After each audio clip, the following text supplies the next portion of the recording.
The really strange thing about anthropology is that you have to keep a tension between these two words which define anthropological fieldwork: participant, observation. It's not enough just to dance, to eat with your friends. You should be watching what they are doing, observing them, but also observing yourself with them. In anthropology, your mind should rise above what you are doing. As I said, you are like a musical instrument, and you need to watch how this musical instrument, in other words yourself and your body, is being manipulated, is being played on by the society. Some American anthropologists thought that in the last 20 years they had invented a new kind of approach in anthropology called reflexive anthropology, or reflexivity, which was part of postmodernism. In other words, you not only watch, but you reflect on what you are doing. You observe yourself. This is nothing new, in fact. It's what anthropologists have always done. And it is, of course, what all of us do all the time. When you were children, when you were growing up, now in your life, you not only do things, but you watch yourself doing things. You will be talking to a friend, but also watching your friend, watching you, watching yourself. So we all learn by observing. This is how we learn as human beings, watching through our eyes, listening and observing the culture around us. And that is what an anthropologist does. They don't just participate for the sake of making themselves loved in the society. They participate so they can watch themselves in the society and other people's reaction. So observation is the other central part of anthropological method. And it's just what we do as human beings all the time, but a little more systematic.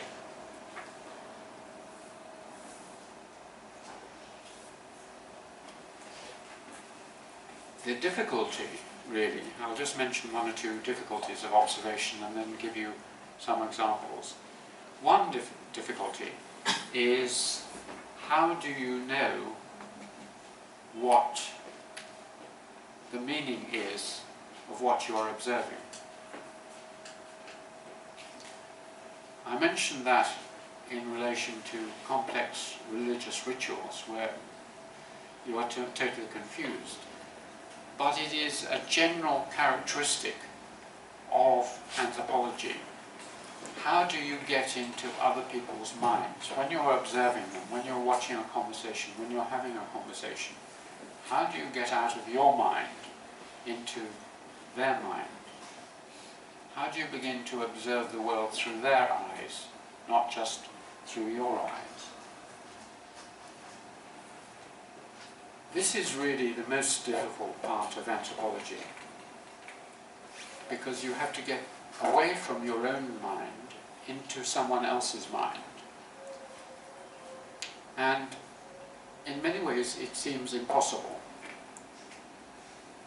Partly because until you understand them, you will not be able to understand them.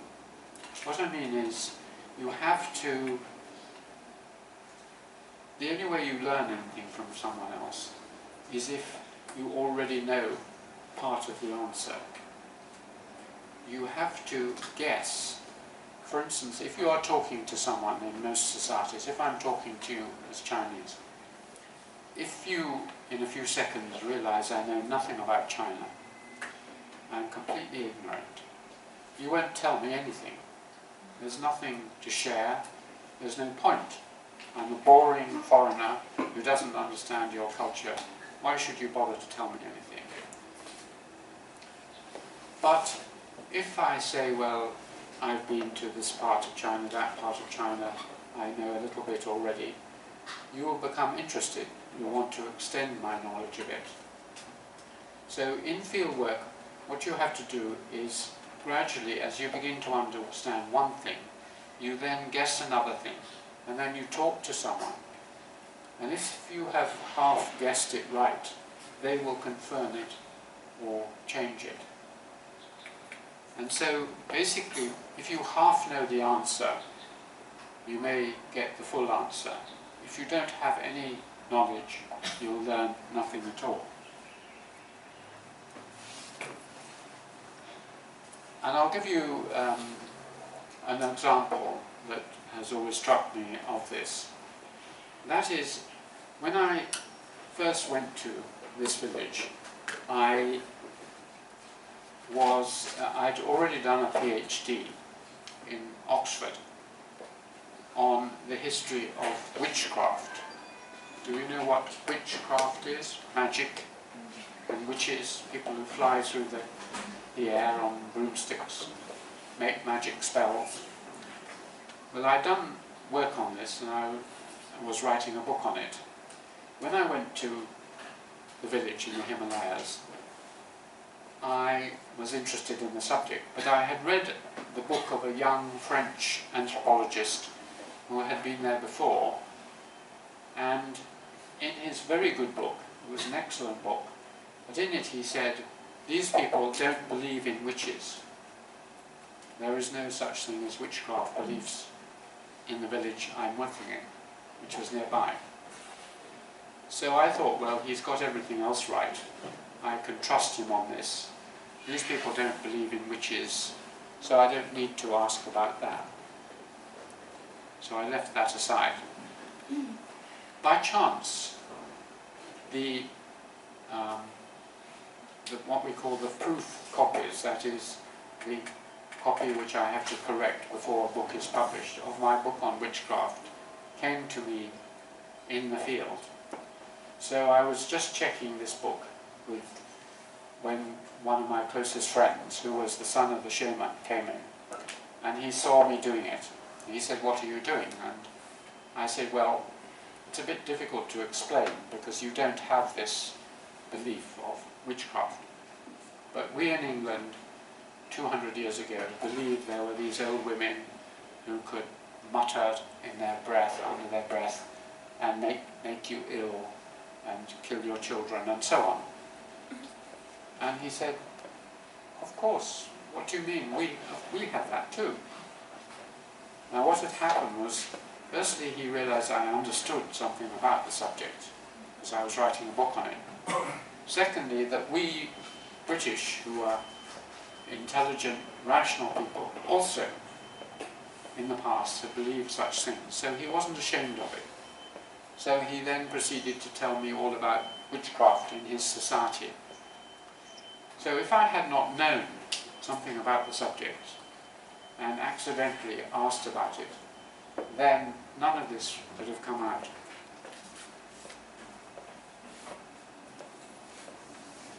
So this is one of the big problems in anthropology. Until you know what you are looking for, you won't find it.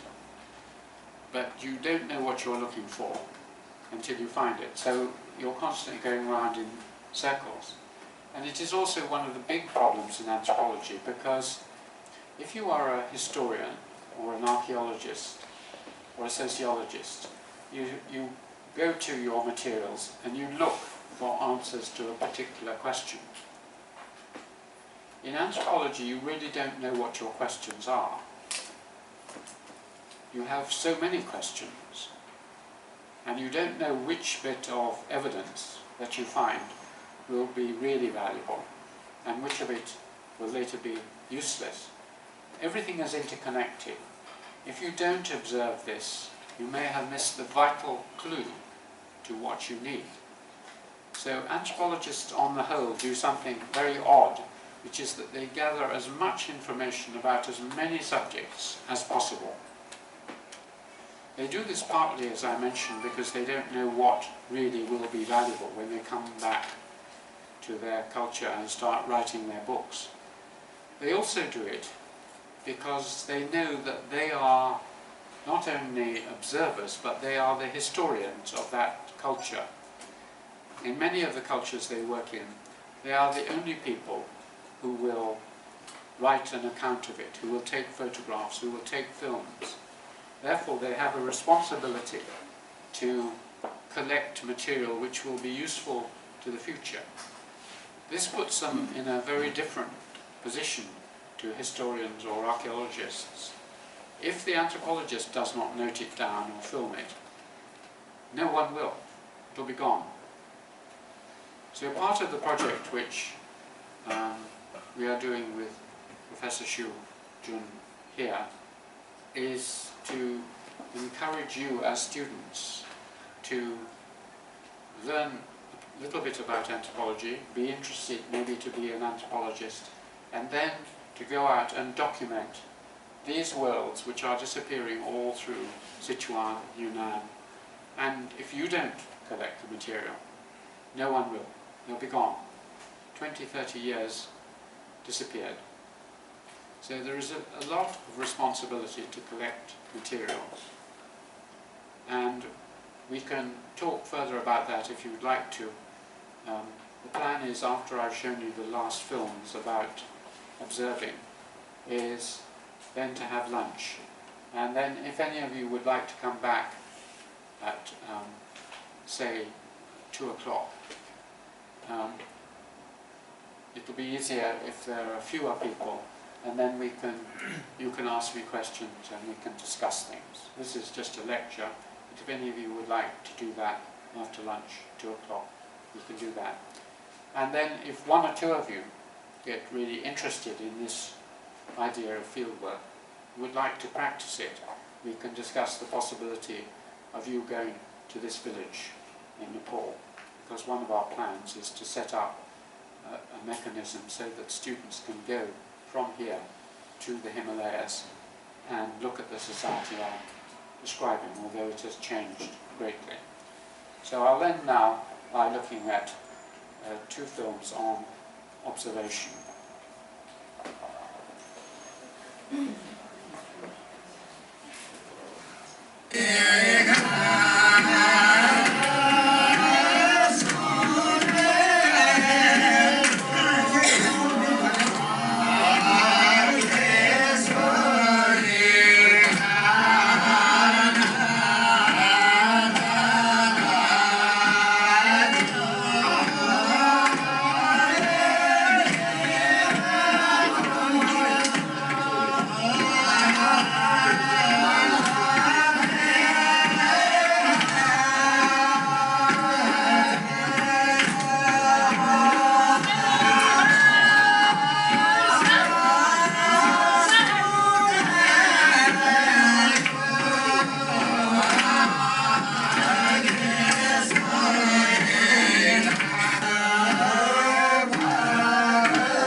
That was part of the same ritual dance that I was dancing earlier.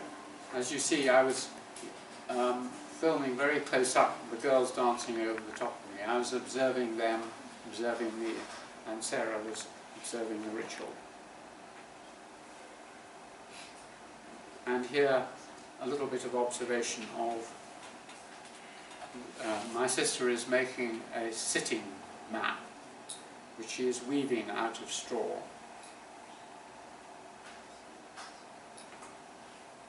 You can observe in different ways. One is to sit.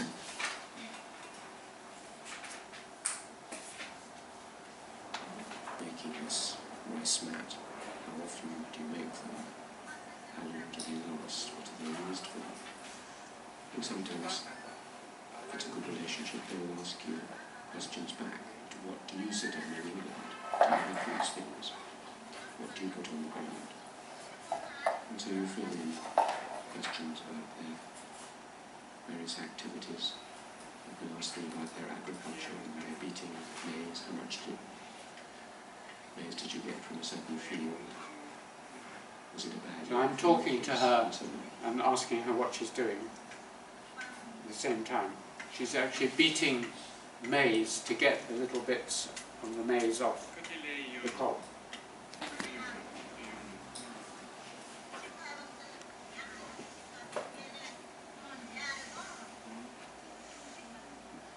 And before them,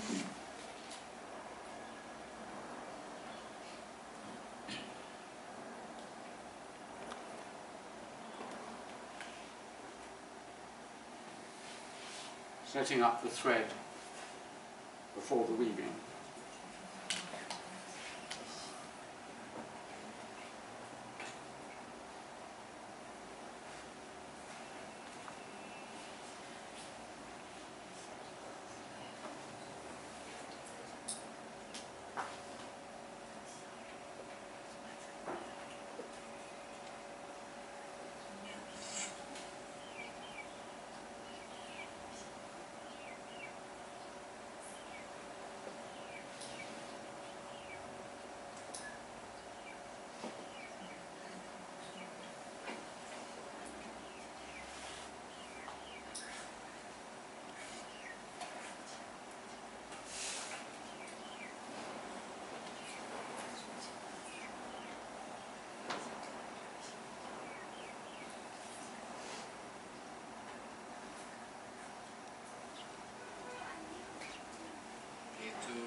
Observing the fields.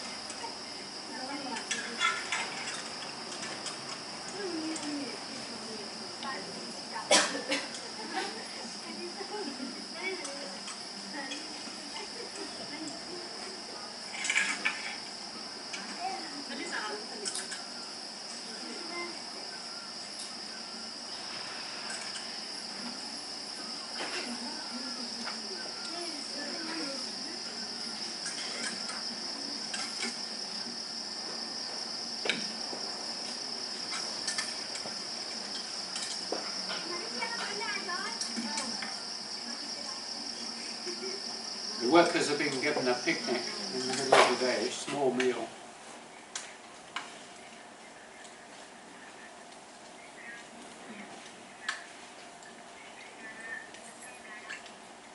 And here Sarah's watching people cutting wood and just making notes. I'll be talking more about this tomorrow.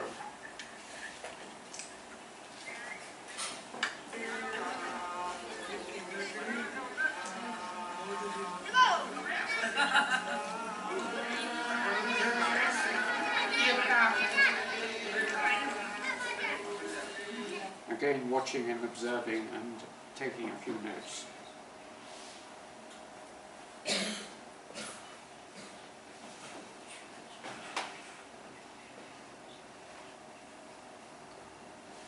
So, just to conclude, and then we'll have a break for lunch. Anthropology is a very strange discipline. It's not one to enter unless you feel really excited and interested, because its ambition is very great. Its ambition is no less than to understand what it is to be a human being, and the method of doing that is to really understand other human beings in other situations through comparative research, and to do that requires a great deal of self-sacrifice, hard work, and often difficulties in living in another culture. It can be enormously rewarding, as my wife and I have found, and it has formed the background not only of our time in the Himalayas, but of our time coming to China and exploring other cultures. Gradually, as you become better at anthropology, you know the sort of questions you should ask, you know what to look out for, so you can gradually get better at it. It's like any craft, but it takes a lot of practice, a lot of time, a lot of effort. As I mentioned at the beginning, there are very few accounts of how you do it which are helpful. I will be leaving a copy of these films with Professor Xu Jun, so if you wanted to watch them more or at another time, she might be able to arrange this. And some of the writing about the background from which I quoted will be there as well. So this might be a useful manual for you. But I hope that some of you will find a way of becoming an anthropologist, and even if you don't become a professional anthropologist, that you will just become more interested in watching the world around you and seeing how it works and understanding other people. The great thing about anthropology is that it should broaden your mind. I was asked the question about what I felt about people who thought that people like this were primitive or backward. Anthropology should teach you that no one is primitive and backward. Every human being has huge potential. They only use a small amount of it. Children have huge potential.